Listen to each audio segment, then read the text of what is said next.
Not every shot is under the perfect conditions. The clock is ticking, and the only objective is to execute at the highest level. 200 teams have been chosen from an elite group of worldwide competitors. These shooters come from all over the world, from all walks of life, amateurs and professionals, recreation and exhibition shooters. They each look to prove themselves amongst the best, working in two-man or woman teams as they endure the 10 stages of the Vortex Mammoth Sniper Challenge.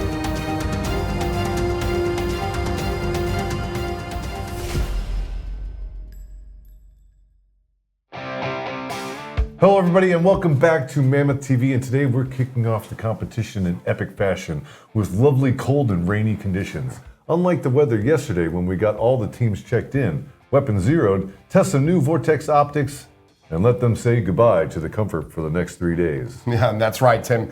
Past competitors look to challenge themselves even further, while new competitors are about to find out how grueling this competition is, both physically and mentally. It'll be interesting to see how many teams even make it past day one. Now, you know, Dan, there are some surprises in the stages this year, but before we get into that, let's watch these 200 competitors step off. Including this year, so thank you, Nick. We're going to cover 3 things, then we're going to divide up into squads and get the party started.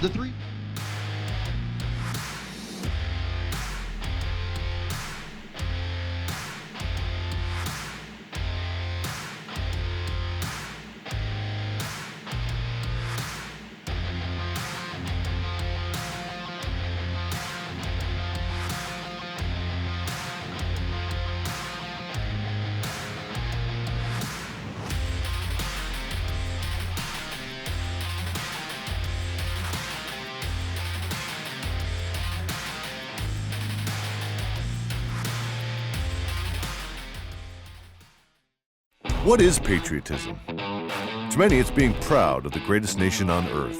It's serving a nation that's a force for good, or serving a community to keep it safe. It's citizens appreciating law enforcement, and law enforcement appreciating those they serve. It's unapologetically speaking your mind. It's being faithful to the founding principles of our nation. Patriotism in this country is good, and this will defend.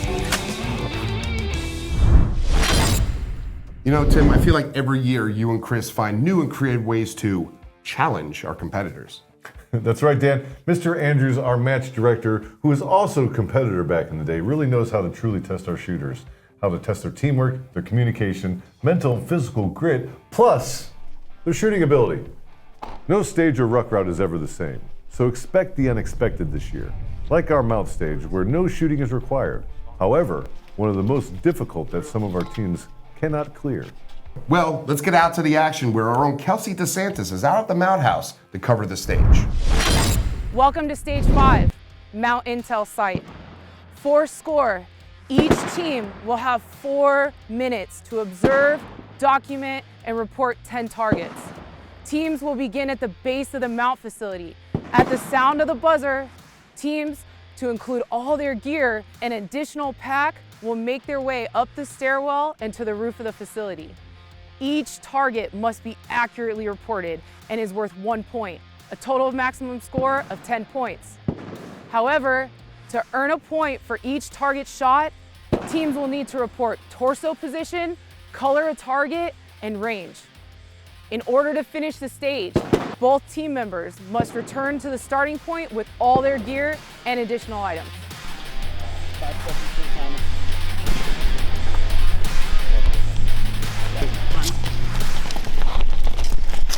I got you, I got it.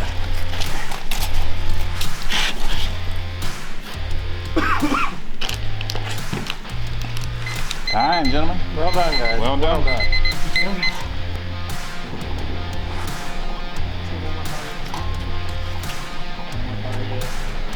See another? Yeah, oh wait, blue inside the building. Blue inside the building, 36 yards.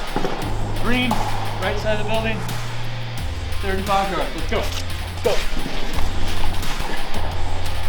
don't know. Maybe it was. Woo! Thank you. What was the orange guy? 147? I put 153, so hopefully you were wrong. That's 10%. That's 10%. 15? Yeah. Okay. Well, that wasn't too bad. Not too stressful either. No. It's a good thing we couldn't blast this because last was good. You guys last was good. You got the most like. Yeah. Yep. What's up, guys? I'm with Hammer and Fear, and they just got through stage 5. So how'd it go? I think it went pretty well. We had a lot of fun.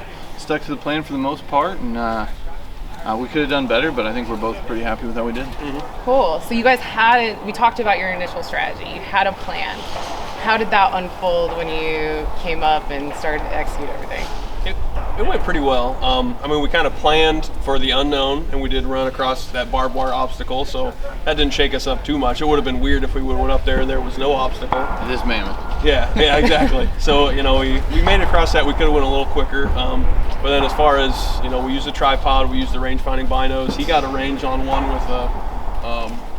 with the monocular. So, went pretty well. We should have paid more attention to time. We almost timed out there at the very end. Had it really close? Yeah, 2 seconds left, and that was kind of a screw up, but we'll make a mental note of that and hopefully not do that. So what next happened? time. What happened with that clipboard? Yeah, the clipboard. The clipboard. So yeah, going up the stairs. So we knew there would be an obstacle up there. It happened to be pretty low barbed wire. We're both over 6 foot, so it's going to be challenging. And then we have. He's got 50 pounds, I've got 50 pounds, and we had to carry another, I think, 20. So we've got over 100 pounds of gear to get in ourselves through that area. So, and we weren't really anticipating that, so we didn't teamwork that well, and I had a fumble with the clipboard. So we got away with one because it only went down a half a flight of stairs, teetered on going all the way down, but stayed. So he was able to make it through the barbed wire. I had a little extra time to go down, grab it, and head back up. Nice. Now, in terms of what you guys would do differently if you had a second chance, what would that be? Probably move a little quicker and prioritize targets. I was searching to try to get a range on ones that were further away, and there were sticks in the way and everything. And I wasted a little time there when I could have looked, closer in the building here and grabbed one at 30 yards. Yeah. So just take the easy points first, and then worry about trying to squeeze every last point out. Yep. Great. Thanks, Hammer and Fear. Back to you guys.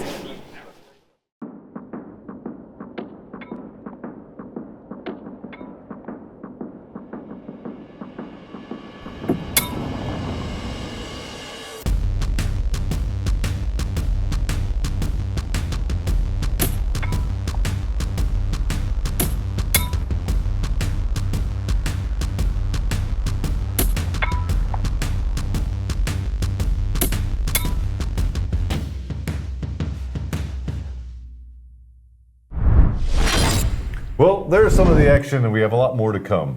Man, what a cold, muddy mess of a day, Dan. But there's even more. How's that, Tim? Because now our tough man competitors have to sleep in this shit. Correct, sir. Our competitors all have different and sometimes unique methods of braving the elements in the bivouac area. I personally seen some, interesting setups.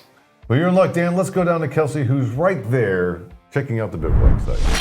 Everything was wet. You get in there hot and everything, it's condensation on everything, which I talked to a bunch of folks, everybody had the same deal. Yeah. But it wasn't bad. I mean, once I got in and laid down, I told them I slept 9 hours. I haven't slept 9 hours in a long time. Nice. Yeah, it wasn't bad at all. Well, hopefully tonight you'll get a lot of good rest too. Yeah, it's not as wet tonight, so it's not so much to... It should be really nice. Yeah, it's not bad. I'll take the cold over the cold and wet any day. For sure. A little wet, the tent was sweating, so everyone's tent filled with condensation. Everyone said that with the condensation. I have this thing where I can't sleep in pants or any type of bottom, so I have to sleep in Ranger panties and a t-shirt. So I woke up cold as heck last night in the middle of the night, so it was freaking ridiculous. And I was like, yeah, I need a jacket. Yeah. But you bring a few hot hands and throw them in your bag, and they give it a few more degrees. Yeah, that's a good idea. Heat it up in there. So I'm Kelsey. I'm with Mammoth Pimp My Site, and I want you guys to just walk me through a little bit of your selection here and what's going on. This is high tech. So this habitat. Go ahead.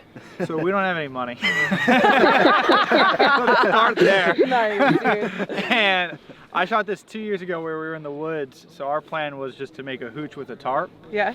And in a field, there's no trees. So we took our tripod, spread the tarp over it, and then our heads and gear are going to be inside, and we have bivy sacks so our legs will stick out. So this was you guys last night too? Yeah, same thing last night. Yep. This is actually Worked better out than pretty last well. night. It is? This is cleaner Making than last improvements. night. Okay, Yeah. I like It was kind of sagging last night, so definitely improvement. It was good. Awesome, you guys. Thank you so much for sharing. I appreciate this. This was great information. We are naming this Camp Semper Hua. Good luck the rest of the comp, you guys. Thanks a lot. Thank you. Yeah.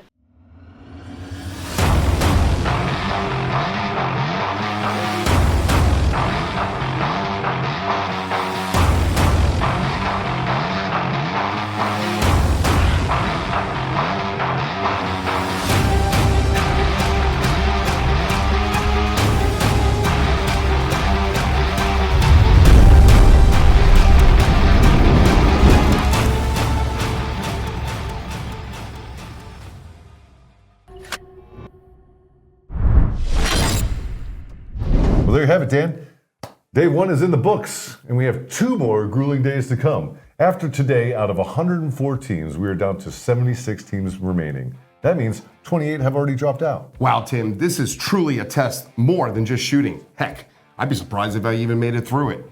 So, how are your picks doing, by the way? Well, because of the Mammoth structure, teams are all placed in different squads shooting different stages each day, leading to Sunday's finale.